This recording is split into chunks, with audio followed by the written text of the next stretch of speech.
Greetings and welcome to More Hymn Stories, number 86, The Love of God. The love of God is greater far than tongue or pen can ever tell.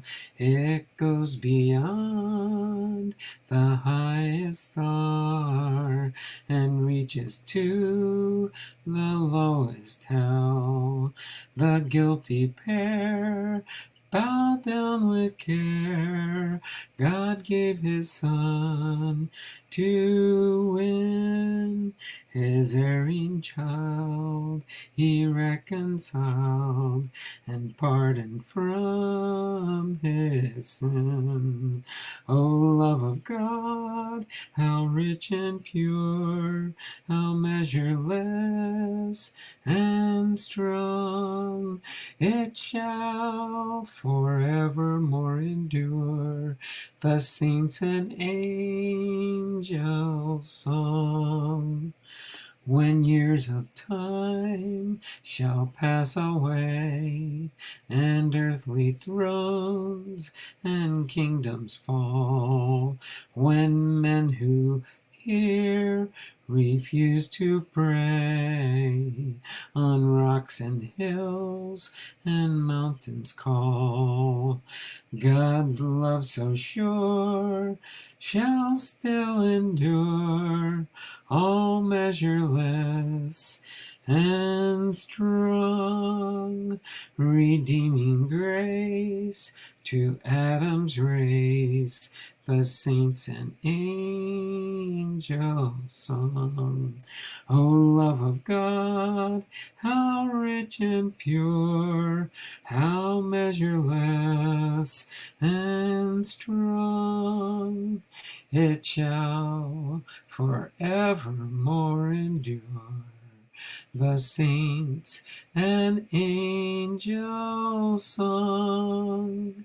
Could we with ink the ocean fill, and were the skies of parchment made, were every stalk on earth a quill, and every man a scribe by trade, to write the love of God above, would drain the ocean dry, nor could the scroll contain the whole, though stretched from sky to sky.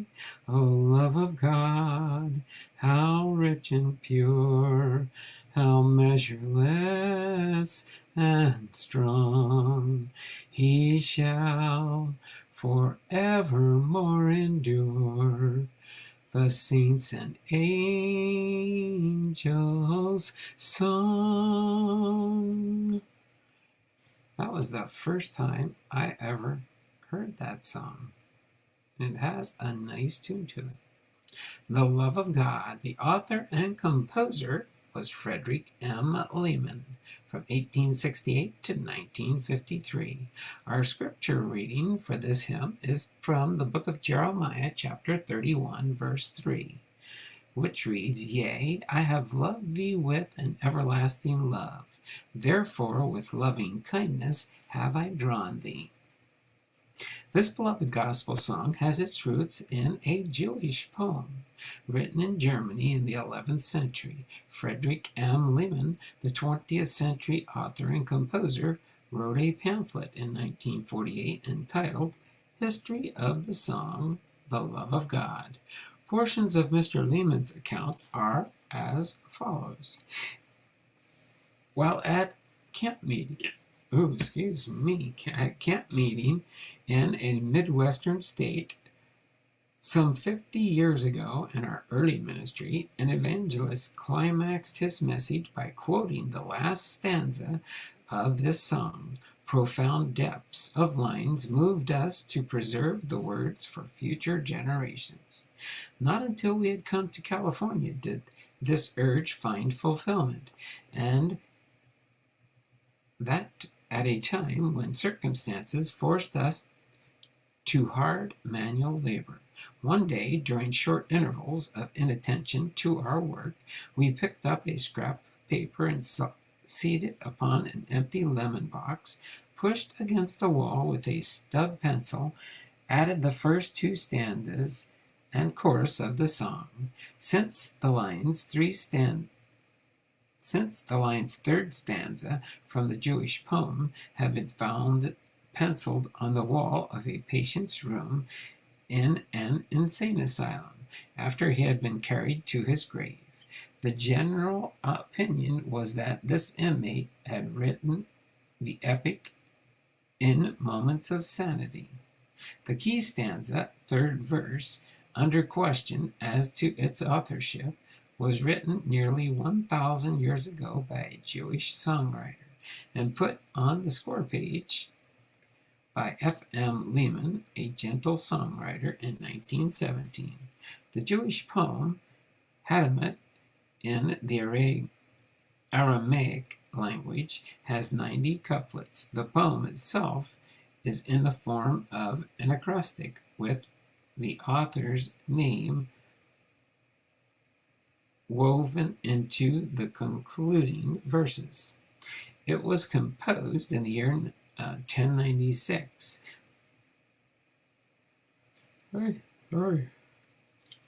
by Rabbi Meir, son of Isaac Nehorai, who was a cantor in the city of Worms, Germany. The poem may be broken down into two parts. In the first section, the poet praises God as the ruler of the world, the one who created all things, including the angels, to serve him. The poet also includes the creation of the children of Israel as God's special portion. In the second section, the writer describes the polemic between the nations of the world and the chosen Jewish people. He describes how these people have been persecuted and even killed throughout the ages for the sanctity of God's holy name. The poem tells the nations of the world that have attempted to influence the Jewish people to leave their religion to cooperate with the non-Jewish majority.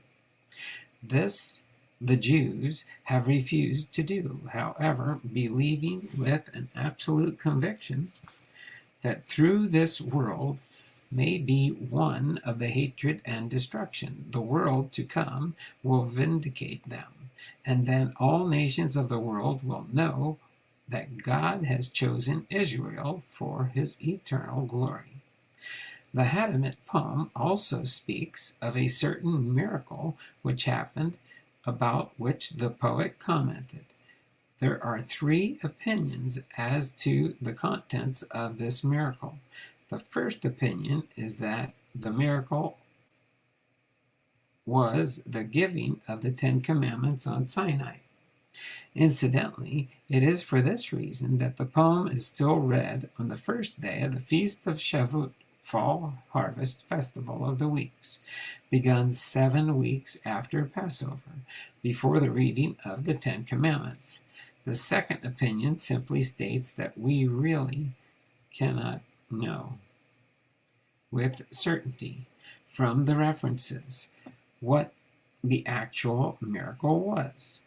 The third opinion believes that the miracle took place in the city of Worms, home of the rabbi poet. It is thought that there was a medieval German priest who once spoke evil of the Jewish community. The king called upon the Jews of the city to produce a representative to argue and defend themselves against the priest.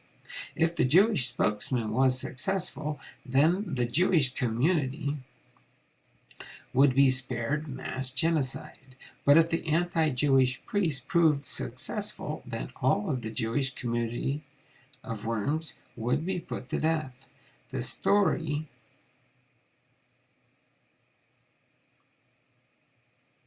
has a happy ending, as the Jewish representative was successful in the defense of their faith, and community of Worms was spared.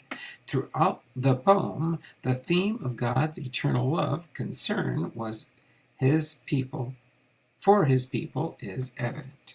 One section of this poem, from which the present third stanza, the love of God, was evidently adapted, reads as follows. Where the sky of parchment made, a quill each reed, each twig and blade, could we with ink the oceans fill, were every man a scribe of skill. The marvelous story of God's great glory would still remain untold, for he, most high, the earth and sky, created alone of old. Frederick Martin Lehman pastored Nazarene churches throughout his ministry in Indiana and Illinois before moving to Kansas City in 1911, where he became involved in starting the Nazarene Publishing House. The latter years were lived in California, where he died in Pasadena in 1953. Throughout his ministry, Frederick Lehman wrote numerous poems and songs, including the publishing of 5 volumes of Songs That Are Different, The Love of God, first appeared in volume 2 of that series in 1919. Although the copyright was obtained 2 years earlier, the harmonization of the gospel song was accomplished by Mr. Lehman's daughter Claudia, Mrs. W. W. Mays, in 1892 to 1973, who was associated with the Nazarene Publishing House as its secretary. For a period of time, the love of God has been widely used during the past several decades as a special number by numerous gospel musicians. It is presently being included in many of the newer evangelical hymnals as a worthy congregational hymn. This is a poem by Robert Browning entitled God, Thou Art Love. If I forget, yet God remembers. If these hands of mine cease from their clinging, yet the hands divine hold me so firmly that I cannot fall. And if sometimes I am too tired to call for him to help me, when he reads the prayer unspoken in my heart and lifts my care, God, Thou art love. I build my faith on that. I know Thee who has kept my path and made light for me like a solemn joy. If it were too strange that I should doubt Thy love. Robert Browning. Hopefully you enjoyed this More Hymn Stories number 86, The Love of God. And I look forward to seeing you in More Hymn Stories number 87, The Solid Rock. Until then, take care and have a wonderful and blessed day. Bye for now.